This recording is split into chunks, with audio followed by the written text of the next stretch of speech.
नमस्कार मित्रांनो, स्वागत आहे तुमचं मास्टर ऑफ मॅथ या आपल्या यूट्यूब चॅनलवरती. मित्रांनो, आजपासून आपण मुंबई पोलीससाठी महत्त्वाचे क्वेश्चन या ठिकाणी बघणार आहोत. त्यावेळेस टार्गेट आपलं मुंबई पोलीस असेल. ठीक आहे, मुंबई पोलीस या ठिकाणी IMP क्वेश्चन आपण जे काही पेपरला विचारले होते ते या ठिकाणी आजपासून आपण बघणार आहोत. आजचा आपला पार्ट फर्स्ट आहे. ओके, या ठिकाणी पार्ट 1 आजचा आहे आपला. तर चला सुरुवात करूयात आजच्या आपल्या व्हिडिओला. आजचा आपला पहिला प्रश्न आहे या ठिकाणी.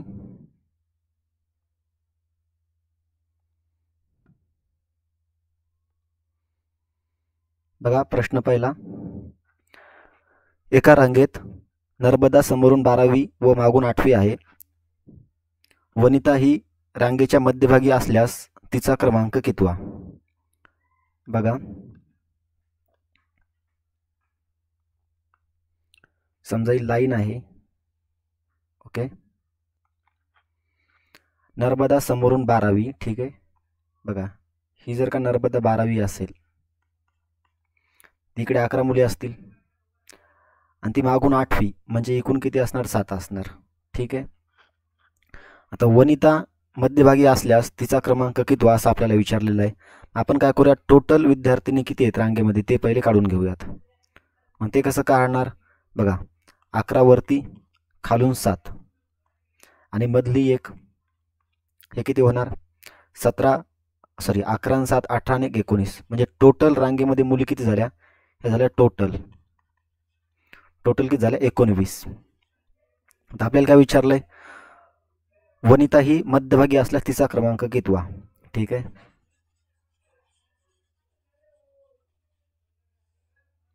मग बघा या ठिकाणी ही आपली अशी लाईन होती. आता ही वनिता मध्यभागी, वनिता, मग टोटल जर का 19 असल्या तर इकडे 9 असणार आणि इकडे 9 असणार. 9 1 9, 9 2 18 आणि मधली एक असणार, बरोबर 19वी. मग हिचा क्रमांक कितवा असणार? 10वा, कारण वरतून एक 10 आणि खालून पण 10, म्हणून उत्तर काय असणार आहे? पर्याय क्रमांक 1, 10वा. बघूयात पुढचा प्रश्न.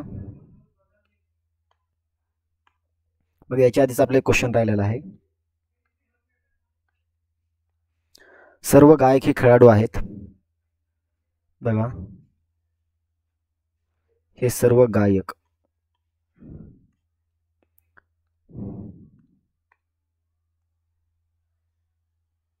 हे काय खेळाडू आहेत. ओके, आता निष्कर्ष बघा या ठिकाणी. सर्व खेळाडू गायक आहेत. सर्व खेळाडू गायक आहेत का? नाही, काही खेळाडू गायक आहेत, म्हणून हा पर्याय रॉंग असेल. सर्व गायक हे फिट आहेत. ओके, मला वाटतं एक सेकंद, आपलं थोडंसं निष्कर्षामध्येच घ्यायचं राहिला. एक सेकंद, आपण परत काढूयात.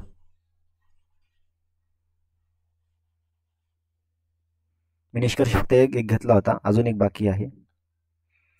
बघा, सर्व गायक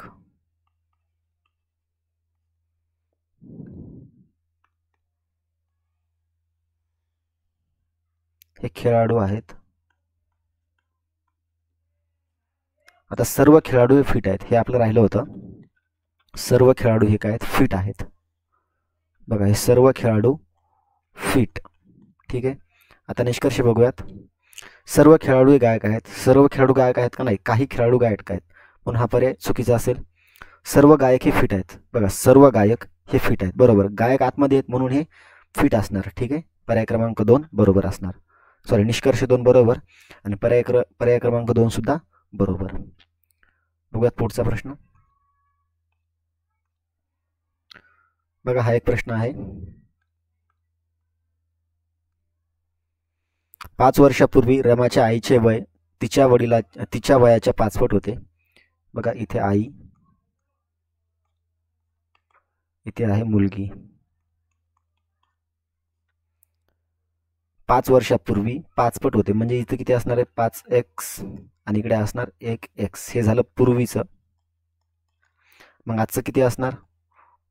5x प्लस 5 आणि 1x प्लस 5 हे झालं आजचं.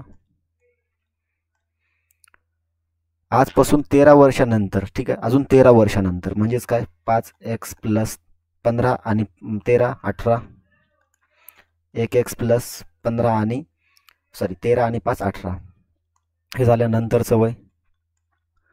बघा कन्सेप्ट समजून घेणं खूप महत्त्वाचं आहे. शॉर्टकट तर कधी पण लागू होत नाही, ठीक आहे, पण कन्सेप्ट जर माहीत असेल तर कसाही प्रश्न सॉल्व्ह होतो. तर 13 वर्षानंतर आईचे वय रमाच्या त्यावेळेच्या वयाच्या निम्मे होते. बघा निम्मे होते म्हणजेच काय, इकडे जर ही 2 असेल तर निम्म म्हणजे किती, ही 1 असणार. आता या ठिकाणी तिरकस गुणाकार करा.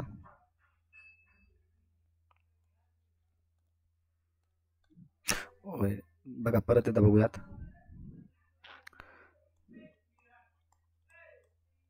आई आणि मुलगी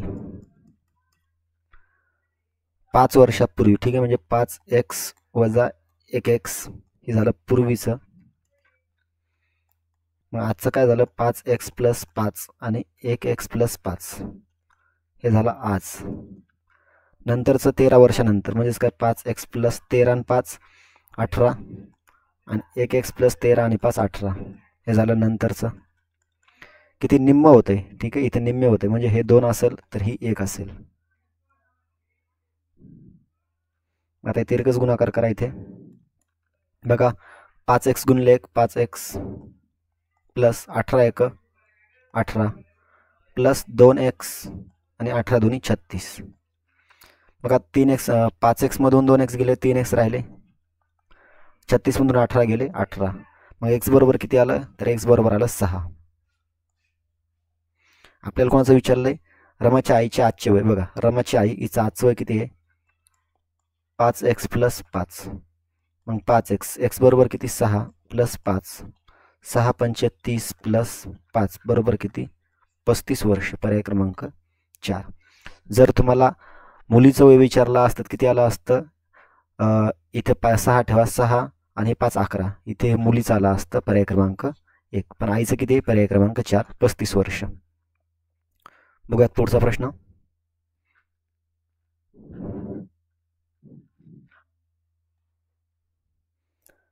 नकाशा असा ठेवला आहे की आग्नेय दिशा पश्चिम बनते आणि नैऋत्य दिशा उत्तर बनते.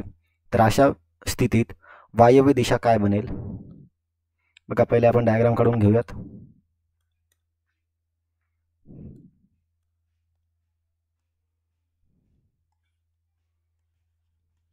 पूर्व, पश्चिम, दक्षिण आणि उत्तर.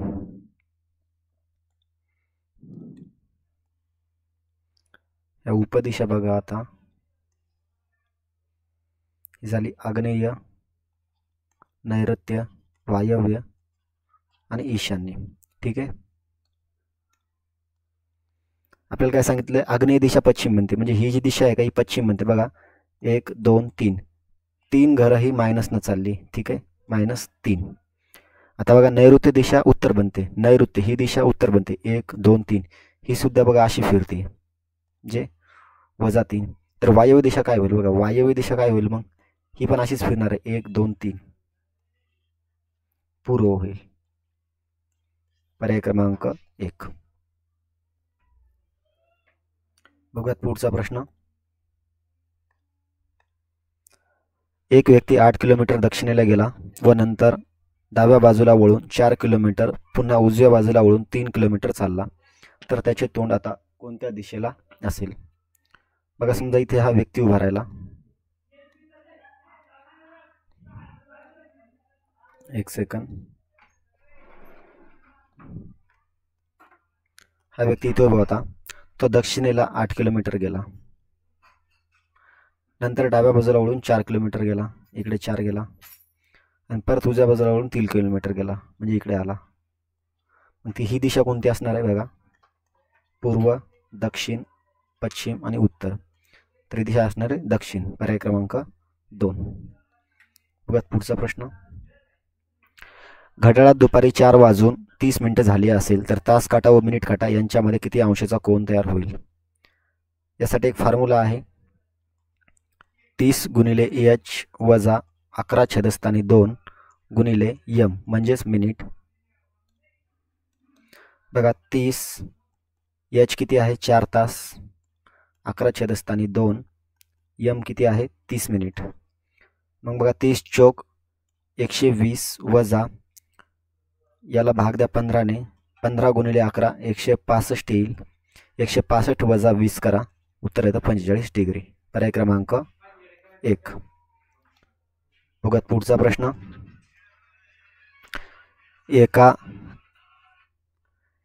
एका समूहात 12 माणसे आहेत. समूहातील प्रत्येक माणूस हा समूहातील प्रत्येकाशी एकटा हस्तांदोलन करतो, तर एकूण हस्तांदोलने किती? बघा आज आपण 20 प्रश्न बघणार आहोत आणि 7वा प्रश्न चालू आहे. ठीक आहे. टोटल व्यक्ती किती आहेत? 12 आहेत. ओके. 12 पैकी फक्त आपल्याला एक कमी करायचा आहे, म्हणजे 11 आणि छेदस्थानी 2. बेसख 12, 6 गुणिले 11, 11 सख 66. पर्याय क्रमांक 1. बघूयात पुढचा प्रश्न. सुहास हा सुजितपेक्षा उंच आहे, पण संकेत इतका नाही. बघा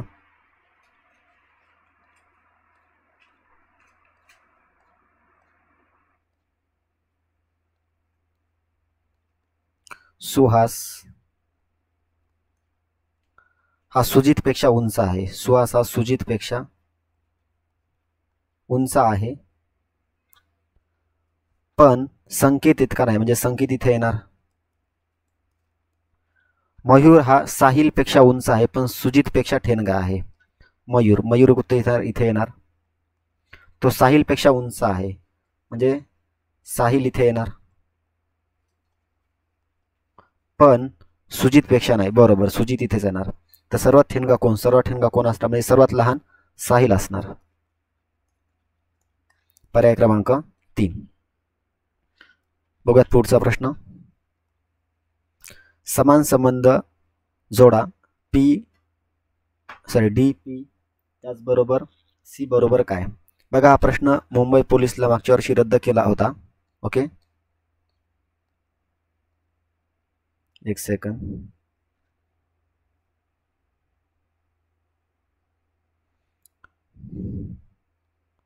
हा प्रश्न रद्द झालेला आहे.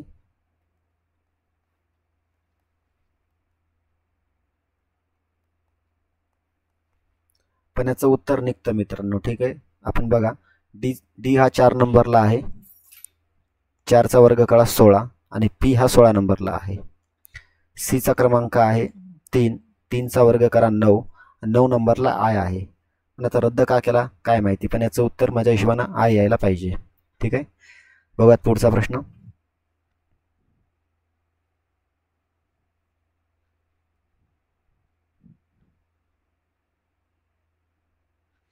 एका गावात 5718 पुरुष आहेत व 4829 स्त्रिया आहेत. एकूण लोकसंख्या 6548 साक्षर आहेत, तर गावातील निरक्षरांची संख्या किती? बघा यांची टोटल करा. 5718 आणि 4829 यांची बेरीज करा. 7 हाताला 1, हे झाले 4, 15, 5 आणि 4 9 1 10. म्हणजे टोटल किती झाले? 10,547. ओके, आता याच्यामधून साक्षर किती येतं? एवढे आहेत. मग साक्षर जर का आपण वजा केलं तर आपल्याला निरक्षरांची संख्या मिळून जाईल. याच्यातून वजा करा, उत्तर किती येणार आहे? 3999. पर्याय क्रमांक 3. बघूयात पुढचा प्रश्न. 2 संख्यांचा गुणाकार 12 आहे, त्या प्रत्येक संख्येची दुप्पट केल्यास गुणाकार काय येईल? बघा 2 संख्येचा गुणाकार हा 12 आहे, मग 12च्या फोड करा, 3 गुणिले 4 करा. आता प्रत्येकाची दुप्पट, याची दुप्पट 6, याची दुप्पट 8, यांचा गुणाकार 48. पर्याय क्रमांक 1. बघूयात पुढचा प्रश्न. रामकडे जेवढ्या मेंढ्या आहेत त्याच्या तिप्पट कोंबड्या आहेत, त्या सर्वांचे एकूण पाय 250 आहेत, तर रामकडे एकूण कोंबड्या किती? बघा या प्रश्नाला बाय ऑप्शन जा, थोडं सोपं पडतं. हा मेंढ्या आणि ह्या आहेत कोंबड्या. आपण जर का कोंबड्या 75 घेतल्या तर मेंढ्या किती असणार? मग 25. का? कारण 1 छेदस्थानी 3, मग 75चे 1 छेदस्थानी म्हणजे किती? 25. आणि त्यांचे एकूण पाय किती आहेत? 250 आहेत. मेंढ्याला पाय किती असतात? 4. पाय किती झाले? 100. कोंबड्याला पाय 2, 75 दोन्ही 150. मग 150 प्लस 100 हे किती होणार? 250. म्हणून पर्याय क्रमांक 2 हे बरोबर असणार. बघूयात पुढचा प्रश्न. पुढीलपैकी कोणती वर्गसंख्या नाही? बघा, जर वर्गसंख्या ओळखायची असेल तर शेवटच्या दोन घरे नेहमीसाठी 25 असतं. ठीक आहे, म्हणून हा ऑप्शन कट, हा ऑप्शन कट.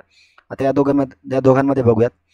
बघा, शेवटचे 2 अक्षर तर 25 पाहिजे आणि पहिले 2 अक्षर असे पाहिजे की ज्यांचा गुणाकार हा सोबतच्या 2 संख्यांचा गुणाकार पाहिजे. जसं की 3 आणि 2 किती झाले? 6. ओके, जसं की 7 गुणिले 8, 7 8 56. अशा 2 कॉमन पाहिजे. आपण बघूयात 40. 40 येणार का? 10 गुणिले 4 करा, हे 40 येतं. पण आपल्याला काय पाहिजे? क्रमागत पाहिजे. मग 42 बघा, 42 काय येणार आहे? 6 गुणिले 7 किती येणार आहे? 42. म्हणून हा पण ऑप्शन कटला. मग उत्तर काय असणार आहे? पर्याय क्रमांक 4. बघूयात पुढचा प्रश्न. 400 रुपये टेबलाची किंमत 456 झाली असेल तर तिच्या मूळ किमतीत किती % वाढ झाली? बघा, 400 बरोबर 100 असेल तर 456 झाली म्हणजे 56 वाढली तर 56 बरोबर किती? इथेच काटाकाटी करा. 2 0 2 0 कटले. 56 छेदस्थानी 4 म्हणजे किती? 14. पर्याय क्रमांक 4. 14% वाढ झाली असेल. बघूयात पुढचा प्रश्न. बघा, गोपाळला गणित, मराठी, इंग्रजी, इतिहास या 4 विषयात 70 गुण मिळाले. बघा, 4 गुणिले 70 7 चौक 28 व विज्ञान विषय पकडल्यामुळे 5 विषयात बघा 5 विषय सरासरी 5 ने कमी झाली म्हणजेच किती? 65 झाली. यांचा गुणाकार करा. 5 5 25 राहिले 2, 5 6 30 आणि 2 32. तर काय विचारलंय? गोपाळला विज्ञान विषयात किती गुण मिळाले? याच्यातून हे वजा करा. किती राहणार आहे? 45. पर्याय क्रमांक 2. पुढचा प्रश्न बघूयात. एक काम 15 मजूर 8 तास करून 15 दिवसात संपवतात तर तेच काम 20 मजूर किती दिवसात संपवतील? बघा, 15 मजूर 8 तास काम करून 15 दिवसात संपवतात तर 20 मजूर 5 तास काम करून किती दिवसात संपवतील? या ठिकाणी फक्त तुम्हाला तिरकस गुणाकार करून हे क्रॉस करायचं आहे. बघा, 5 त्रिक 15, 5 त्रिक 15, 5 चौक 20, 4 1 4 4 2 8, 3 गुणिले 2 6 आणि 6 त्रिक 18. पर्याय क्रमांक 2. ठीक आहे, पण हा पण प्रश्न रद्द केलेला आहे.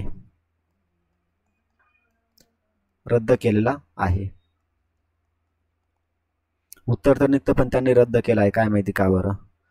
बघूयात पुढचा प्रश्न. एका नावेचा संत पाण्यातील वेग 6 किलोमीटर आहे व प्रवाहाचा वेग 4 किलोमीटर आहे तर प्रवाहाचा विरुद्ध दिशेने वेग किती? बघा, फक्त तुम्हाला यांची वजाबाकी करायची. 2 किलोमीटर प्रति घंटा. पर्याय क्रमांक 1. बघूयात पुढचा प्रश्न. वर्तुळाचा परिघ 44 सेमी आहे तर वर्तुळाचे क्षेत्रफळ किती? वर्तुळाचा परिघ याचा फॉर्म्युला माहित पाहिजे. 2πr. परिघ आहे 44, 22 छेदस्थानी 7 गुणिले r. ठीक आहे, इकडे बघा, 22 1 22, 22 2 44, 2 2 कट होणार. r बरोबर काय आलं? 7 आलं. वर्तुळाचे क्षेत्रफळ विचारलंय, त्याचा फॉर्म्युला काय आहे? πr².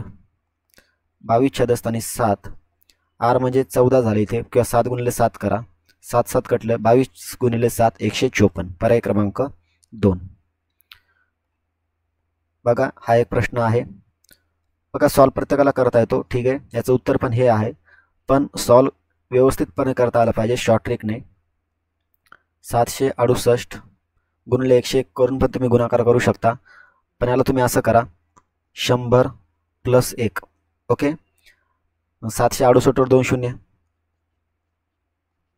ओके, आणि 768 1 768 म्हणजेच काय? याच्यामध्ये प्लस करायचे तुम्हाला. यांची बेरीज करा. 77,558 येऊन जाईल. पर्याय क्रमांक 1. बघा, आजचा आपला शेवटचा प्रश्न आहे. एक वाहन 2 लिटरमध्ये 36 किलोमीटर जाते. 2 लिटरमध्ये 36. तर 900 किलोमीटरमध्ये किती जाईल? 900 किलोमीटरमध्ये, सॉरी,